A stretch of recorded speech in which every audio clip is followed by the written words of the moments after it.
the difference of ruminant digestive system as compared to the other mammals, the other compared to human, compared to pig, compared to chicken, is different. So what are these differences actually? The differences which make them very unique to be able to consume grasses as their main feed. So the first thing is probably the for stomach adaptation, which is the rumen is big, and of course the stomach or the digestive system comparable to human is also there. They have the small intestine, colon, and so on. But the additional for big stomach is something very adaptive to consuming grasses. And the second thing is the microbial population inside the digestive system, which plays very important role. What are the role of the test kita? Remember the first test I gave you? The role of microbes in the digestive system. First, it digests the carbohydrate. It digests the cellulose, the structural carbohydrate. The cellulose, hemicellulose, pectin, and so on. So kalau kita makan these grasses, this cellulose material, we are not able to digest. Okay, but the ruminant, they are able to digest, and then they can also, this microbe can also convert the non-protein nitrogen. You give them urea. Urea is not protein, urea is not feed, but these microbes in the digestive system can convert it into amino acid. Okay, and then from the grasses, they produce the energy. The grasses, they produce the milk, the acid, or a few type of acid that they produce. Remember, acetic acid, propionic acid, butyric acid. Okay. So this ability is unique only to the ruminant. And then also the byproduct of digestion, the byproduct of the fermentation in the rumen is the production of ammonia, production of carbon dioxide. And this microbe has the ability to convert this ammonia, convert this carbon dioxide into amino acids. Okay, into amino acid is protein, right? And probably the most important is this microbe, they contain about 60% protein. The structure of microbes are made up of protein, and in the small intestine, this microbe will die. Okay, they will die. So this protein will be absorbed by the in the small intestine as protein.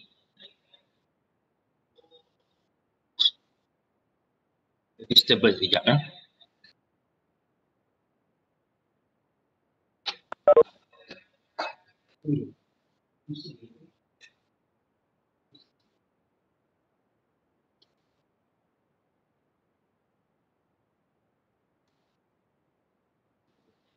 Sorry, ada disturbance tadi. Okay. Yeah. The contribution of microbes to the protein of ruminant is very high. it is said in a lot of articles that I read, the contribution of microbe to the ruminant protein is up to 70%. Some says higher. What does that mean? Without the microbe, then the protein in the ruminant may be much reduced, and you have to give a lot of supplemental protein. You have to give a lot of soya bean. You have to give a lot of protein. Remember the feed required by your poultry, how many percent protein? The feed required by your fishes, how many percent protein? All are very high, isn't it? Up to 20% protein or 22% protein. But in ruminant, they may not be given that as much protein because they can produce their own protein by the microbes. So in animal nutrition, in ruminant nutrition, the taking care of the microbes inside the digestive system is very important. To the extent that they said, whatever you give to the ruminant is actually how to make your microbe grow better, how to make your microbe proliferate. Because the advantage of the microbe are so much. Even in human, we have the probiotics, right? But in ruminant, the probiotics or the EM or the microbes are much more important that we have in human. To the extent that we have special microbe formulation to be given to the ruminant. We take microbes and add it to the grasses, to the feed, to the concentrate, so that the microbial population is very high. Of course, microbe can be in the shop or can be prepared on your own. There are so many methods how to prepare your own microbes, beneficial microbes, you call it, in the internet. You can Google and find out. Okay, that was about the first lecture, basically. And the second lecture is probably we must grow the grasses, right? So what are the most important type of species of grasses that we should be growing? Remember, Napier, Humidicola, and some legumes. Legumes can be creeper or can be tree legumes. So knowing the type, you must know how to be able to grow this plant, these grasses, these legumes. How can it be propagated? How should it be managed? Management here, probably the most important is the fertilizer. How much fertilizer to add? And also you need to know how much yield per unit area, per hectare, for example, the grasses we produce. What is the yield of well-managed Napier? What is the yield of well-managed Humidicola? Okay. And you know, knowing the yield, you can estimate how much, how many head of sheep, goats, cattle that can be kept in one area. I hope you are able to calculate. Able to calculate a unit area that produce, for example, if your Napier produce 60 ton per hectare of dry matter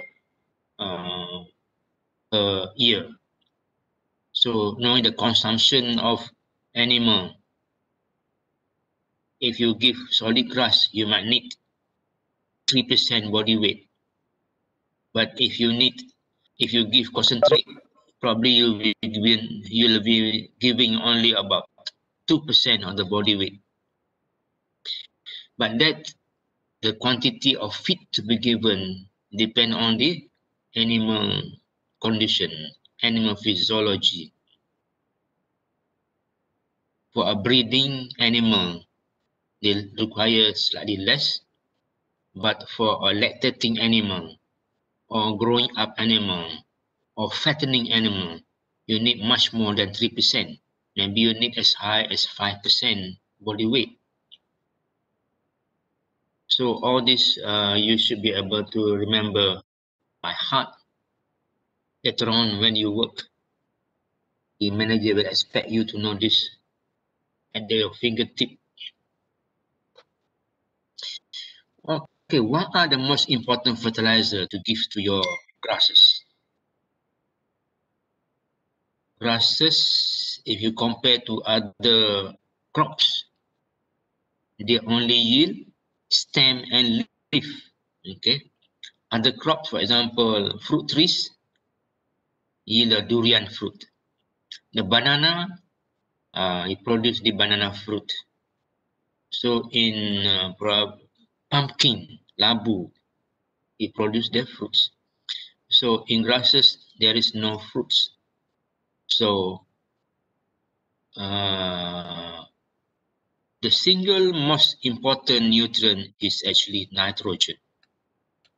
Okay, nitrogen will make your plant grow healthy, and on top of that, will improve the quantity of protein inside the grasses.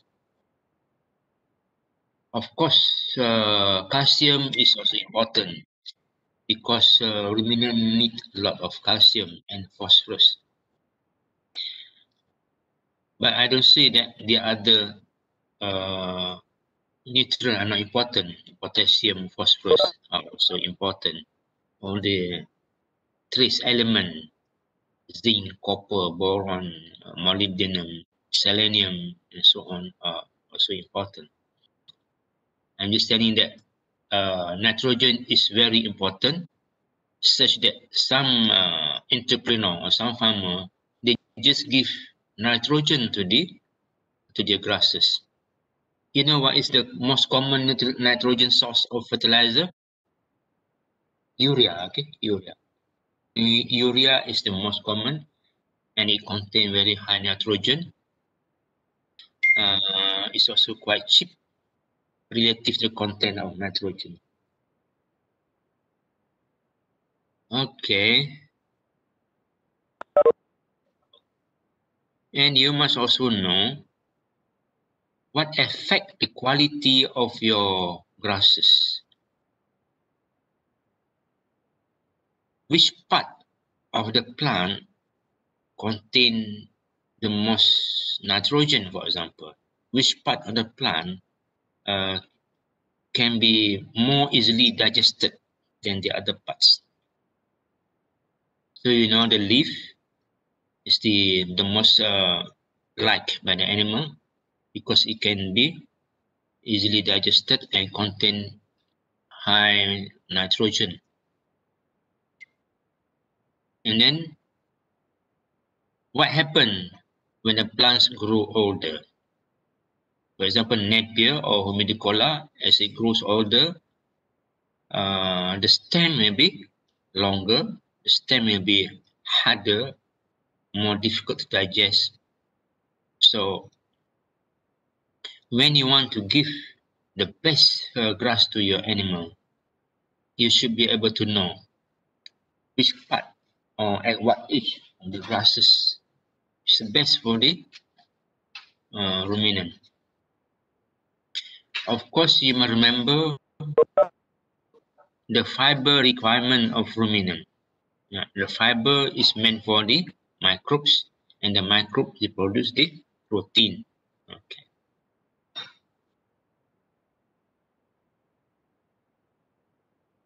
So, and if you have a lot of grasses, you must also think about the requirement of the grasses during the monsoon season.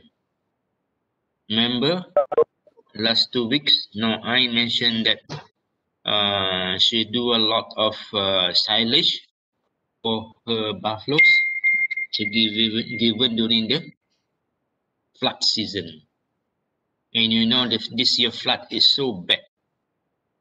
A lot of areas are submerged with water, and some animal drifted away by the river water. So the importance of the feed during this season. You must know how to do silage. Remember the steps to produce silage?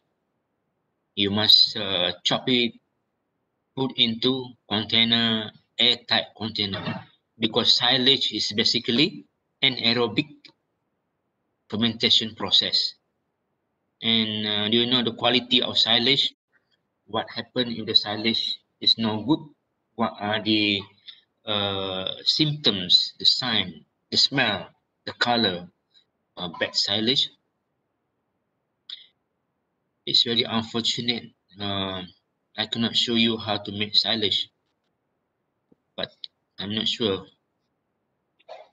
Other subjects might teach you on nutrition, probably Prof. Connie might be teach you how to make silage. Practically. Anyway, you can try on your own. Also, I promise you to show how to grow Napier. It's still not too late. I will gather some students who stay in the asrama, and Dr. Yati, and probably I can show you, and Dr. Yati can take a video and pass over how to grow Napier and how to grow Humidicola. Okay, what else? The cost. When you want to keep ruminant, the cost of feed is very important. So how can you reduce the cost of feed? Well, naturally you say give more grasses. Yes, give more grasses is true. But you must balance the composition of the protein and your fiber and your energy. So reducing the cost here means a lot. As far as possible, reduce the amount of concentrate and increase the amount of grasses, or increase the amount of agriculture byproduct. When you say agriculture byproduct, what are they? Well, EKC is one, but it's not cheap actually. So you may, if you stay in an area where they produce a lot of soya bean byproduct, soya bean cake, coconut cake, cocoa pod, what else? Those byproduct that can reduce the cost of feed. The difference of giving, for example, 600 gram of pellet compared to 400 gram of pellet to your goat. Goat might require as much as 800 gram of pellet during the milking stage. What I'm saying is, if you want to keep the cost down, especially for beef production, so you might want to reduce it to just about 300 gram of pellet or 400 gram of pellet. If you increase to 500 gram or 600 gram, you can calculate, because 100 gram costs 10 cents. Okay, 10 cents per 100 gram. And that 10 cent increment per day per animal, if you have 100 animal, a 10 cent mean berapa ringgit? 10 times 100. RM10 kan, RM10. Okay. And that, if you calculate per month basis, is already 300. So that is just for 100 sheep or 100 goat. You are spending RM300 extra just by increasing about 10 cents. So the cost of feed is extremely important. And also the cost of probably the medicine, your antibiotics. Try to reduce the antibiotics. Try to increase the animal immunity by giving good diet and by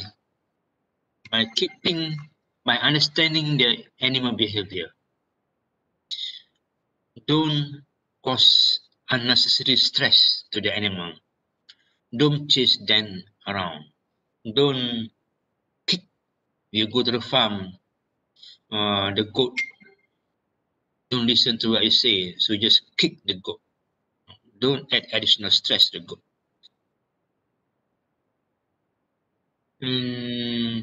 Okay, the grazing system. The best grazing system is actually open grazing, not cut and carry.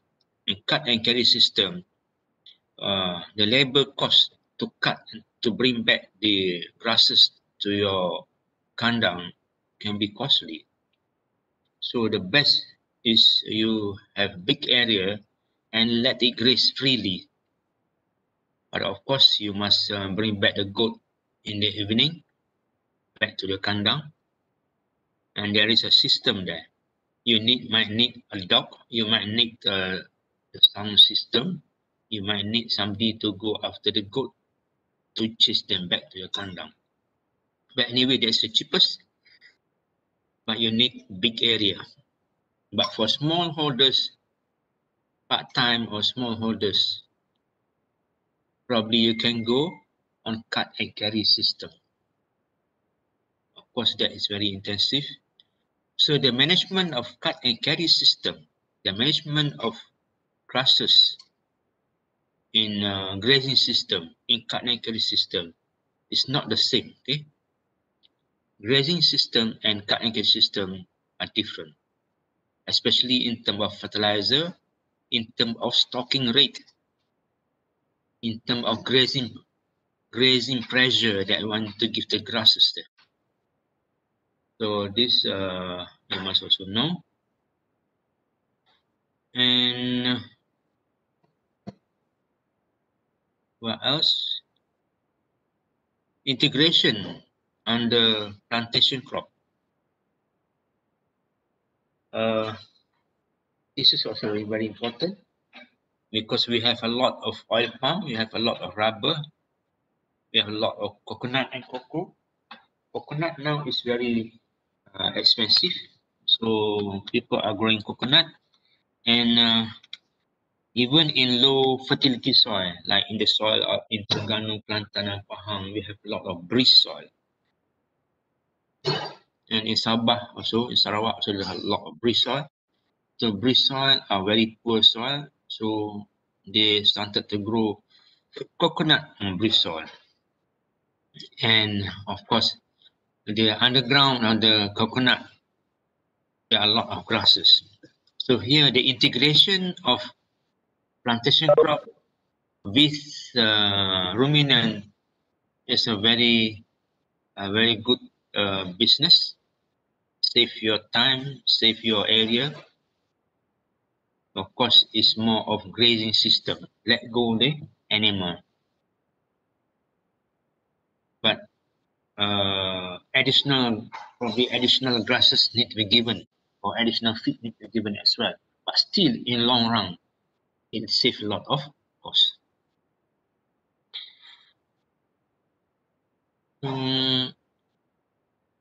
You can have additional income from your ruminant by selling your organic fertilizer.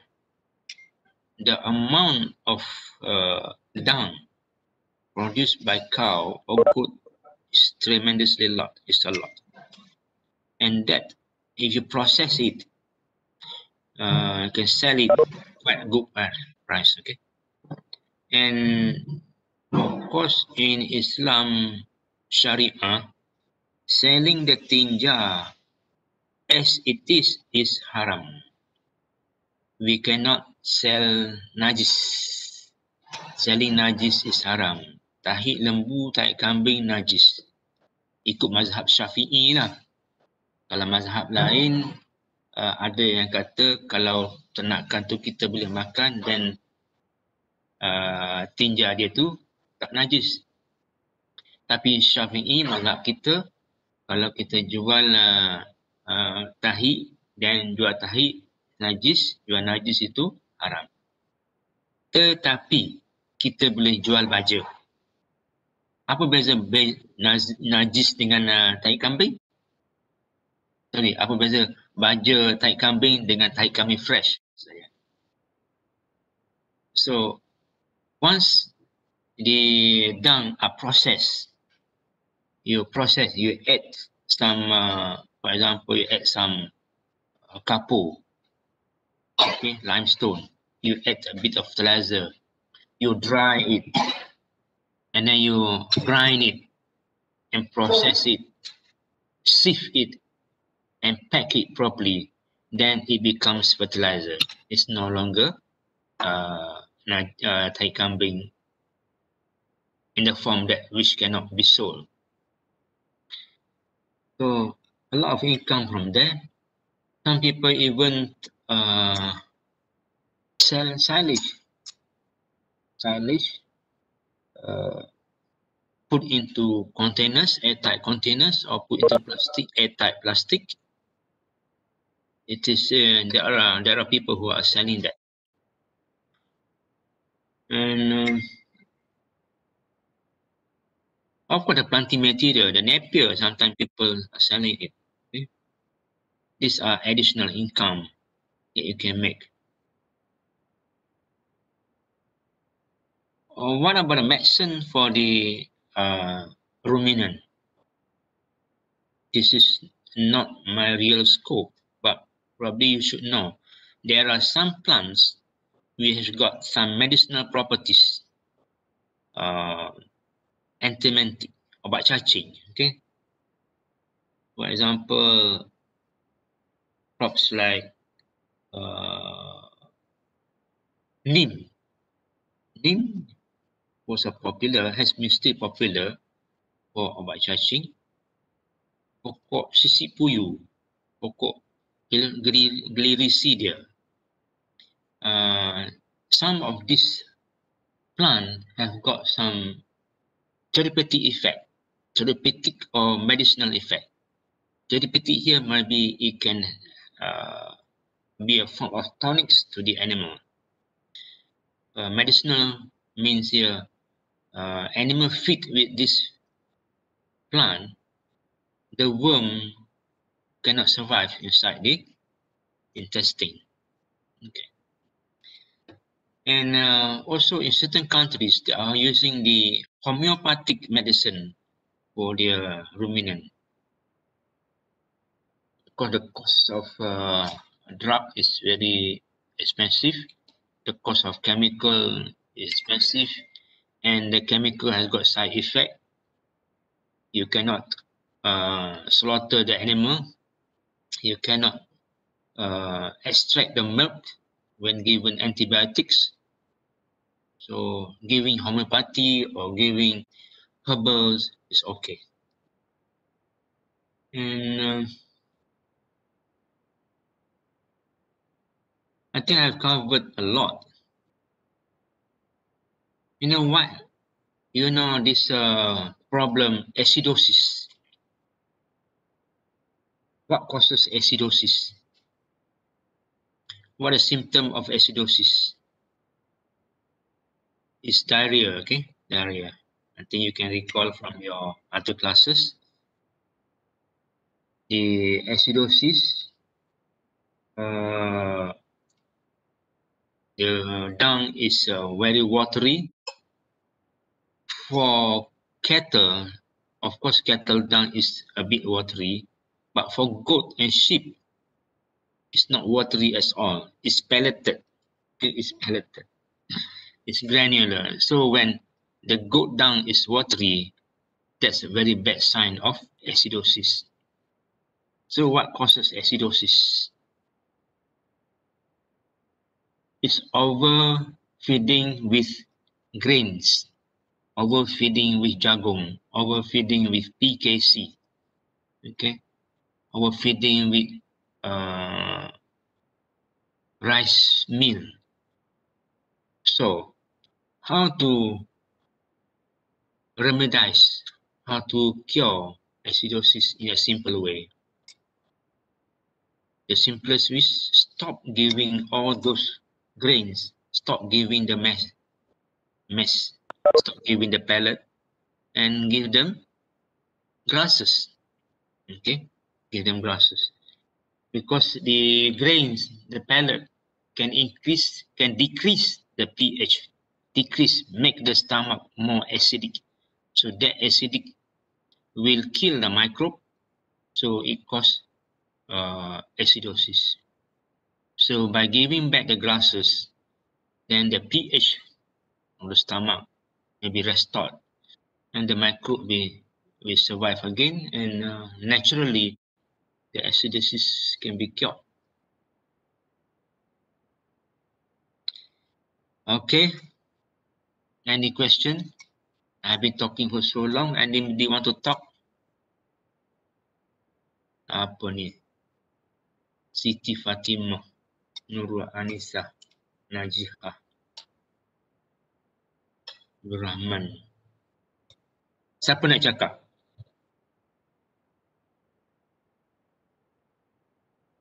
Noain nak cakap. Noain suka cakap. Ada kerbau banyak.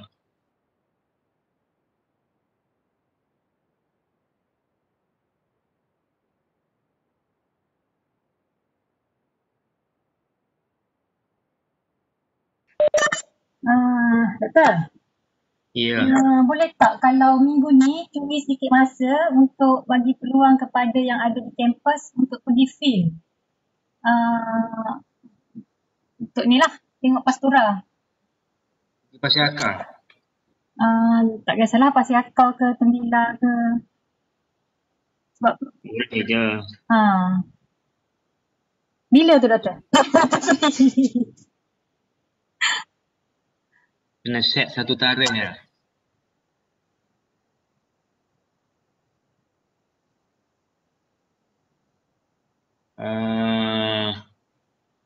Tengok balik. Set balik tarikh kemudian, saya inform kemudian. Tengok macam mana. Okey, doktor inform. Pasal saya ni dengan diorang. Sebab takut ada yang masih ada kelas. Tapi kebanyakan kelas dah habis lah. Tapi nanti doktor beritahu semula lah. Berapa orang dekat kampus?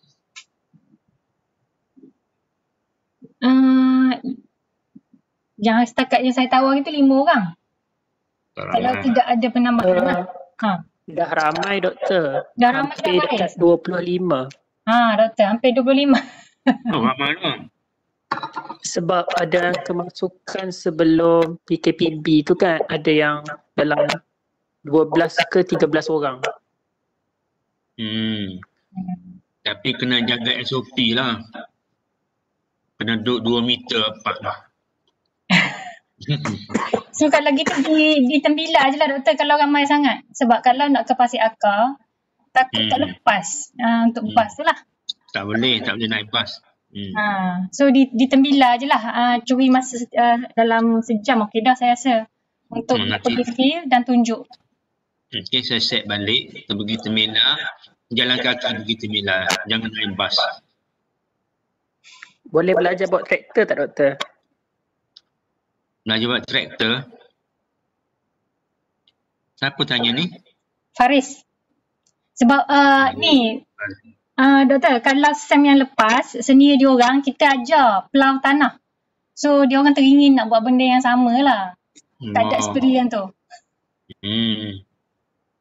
Bagus sebenarnya. Saya check balik dengan staf ladang saya dengan operator traktor macam mana kita boleh tunjuk cara dia dan siapa-siapa nak cuba boleh kot. Minggu ni minggu ke-13. So ada 2 minggu ni dengan minggu depan je lah masa. Minggu depan last Minggu depan last, minggu 14. Kan betul tak? Saya pening. Betul doktor. Minggu ni sebab minggu ke-15 dia orang dah study week. Secara lawnya kita dah tak boleh kacau dia orang lah. Tapi sebab ramai permintaan nak hands on juga walaupun sikit. Okey, bagus tu. Okey, nanti saya fikir balik bila masa yang betul-betul free. Dan saya inform Dr. Yati, kita buat sikit field work lah, practical work. Okey. Lagi? Ada apa lagi nak tanya? Faham tak yang saya buat revision tadi? Siapa yang tak faham apa-apa revision yang saya buat tadi? Sebab itu ringkasan apa yang kita belajar selama 12 minggu. 12 tajuk.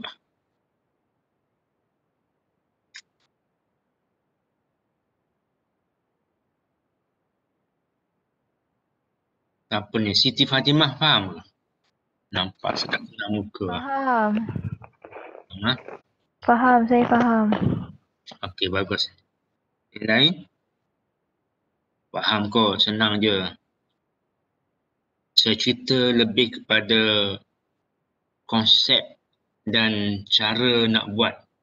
So dia punya theoretical yang detail-detail tu saya tak ajar. Sebab awak semua ni bukannya doktor veterina kan. You are all animal productionist. Macam mana you nak ternakan supaya hasil tinggi, supaya tak sakit, supaya cepat besar. So basically saya rasa saya dah ajar both based on theory and also based on my experience in the farm of ladang pasir akar. So hands-on experience dekat field pasir akar tu banyak benda yang tak sama dengan baca dalam buku, tak sama dengan baca dalam lecture notes. Semua apply. So I have informed you all quite a lot of the application part, how to do it in the field. Because I think for you all that is more important. So my advice is you must have the right attitude when you want to work. You must have the right attitude, and then you must have knowledge, the real knowledge, and you must have the skill. So the knowledge is very easy to get. You can ask friends, you can ask your lecturers, you can ask your other entrepreneurs, or you can Google. Knowledge is very easy. But to get the skill is very, very difficult. So my advice is try to get as much skill as possible. Skill is what meant by skill here is the detailed part of the knowledge. The fine-tuning part, the small part of your knowledge. For example, you learn in class how to see a sick animal. But on the field, in the field, how to detect when animal is sick is yet another problem. You learn in field how to chop how to make the silage, for example. Okay.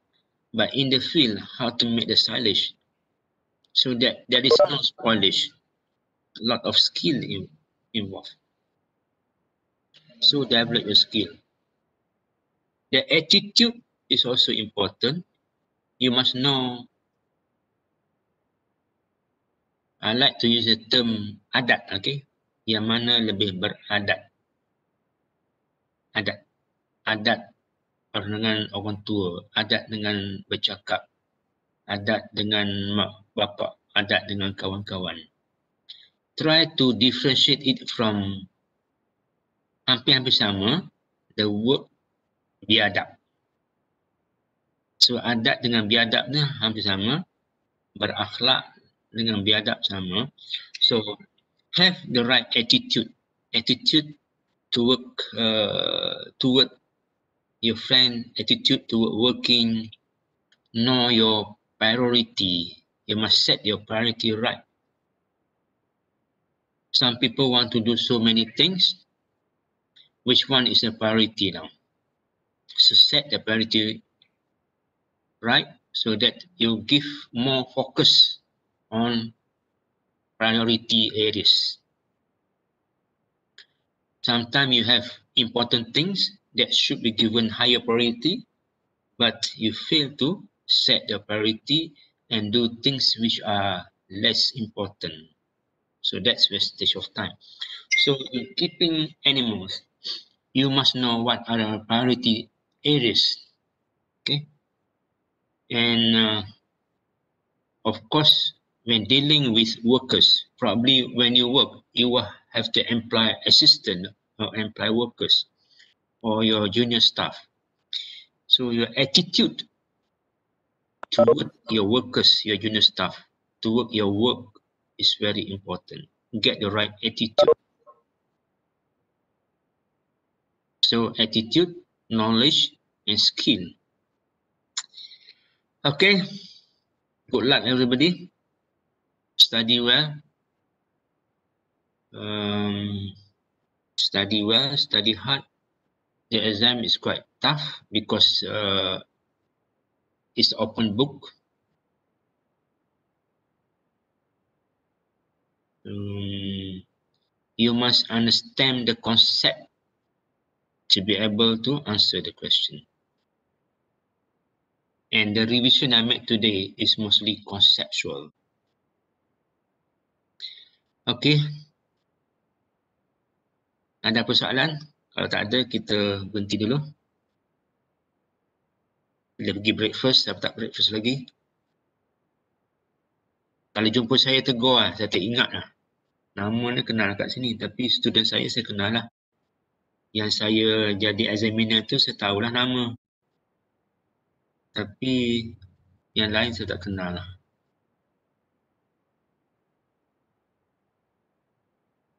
Okay. Bye-bye.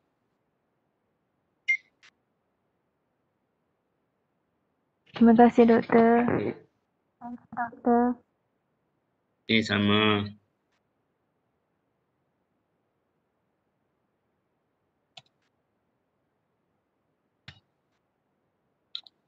Terima kasih, Doktor.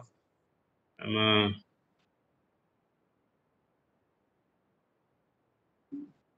Thank you, Doktor. Okay. Good luck. Terima kasih, Doktor. Okay, sama. Terima kasih, Doktor. Bye.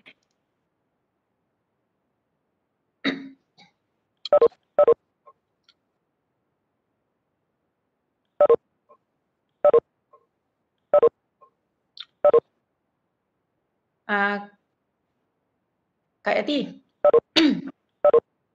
Kak Yati. Ya. Ya, Dr. Yati, tak, saya nak bagi sikit reminder boleh tak dekat student? Sekejap, siapa yang stay? Semua dah live ke? ada lagi. Saya ada, Doktor. Sebab saya yang akan check untuk final exam untuk NCPKH lah. Sebab Dr. Yati untuk NCMPT kan. Jadi saya harap sangat korang boleh untuk jawapan tu jangan sampai ada tu sampai 2 muka surat. Tapi 1 point pun tak ada. Jadi saya rasa macam itulah, maksudnya untuk final nanti Ada tu yang jawapan setengah muka surat je, tapi markah dia memang tinggi sebab apa yang sepatutnya diberi jawapan tu memang ada kat situ. Point dia very dia punya jawapan dia short but sweet. Memang semua ada. Jadi ada tu yang sampai 2 muka surat siap ada citation tu, astaghfirullahalazim. Jadi saya minta untuk sebab ni kelas terakhir kan, untuk final nanti tolonglah jangan panjang sangat sampai tapi 1 point pun tak ada. Kadang-kadang kita copy paste je, saya tahu tu copy paste tu. Tapi make sure yang copy tu kena maksudnya ada jawapan dia ya. Yang lain-lain tu macam tu lah. Okay, so tu je. Good luck untuk final nanti. Kopi dengan bijaksana lah orang kata. Copy dengan bijaksana sampai ada citation tu saya tak boleh terima juga tu. Memang 100% copy and paste tu.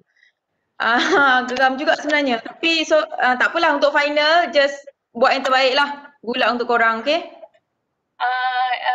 The easiest adalah jawab dalam bentuk point. So macam kami pun tengok point terus bagi markah.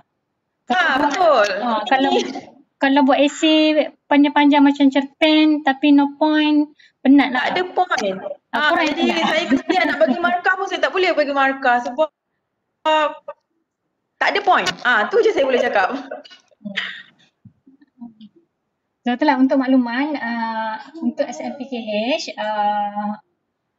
yang akan menanda assignment apa semua, slate exam apa semua adalah Dr. Adhika dan saya akan check untuk perniagaan tani. Itulah. Tapi kalau ada apa-apa permasalahan boleh tanya melalui grup WhatsApp. Betul. Doktor. Okay, so good. Doktor, untuk test 1 tak ada tunjuk markah ke doktor? Kami akan bagi masa study week pada minggu ke-15 insyaAllah. Saya dah maklumkan hari tu. Assignment semua ni ya. Okay, untuk minggu ni tidak perlu hantar yang summary of the week tu lah. Sebab hari ni Dr. Jamil dah buat summary untuk semua. Summary of the week tu sampai yang lecture minggu lepas sahaja.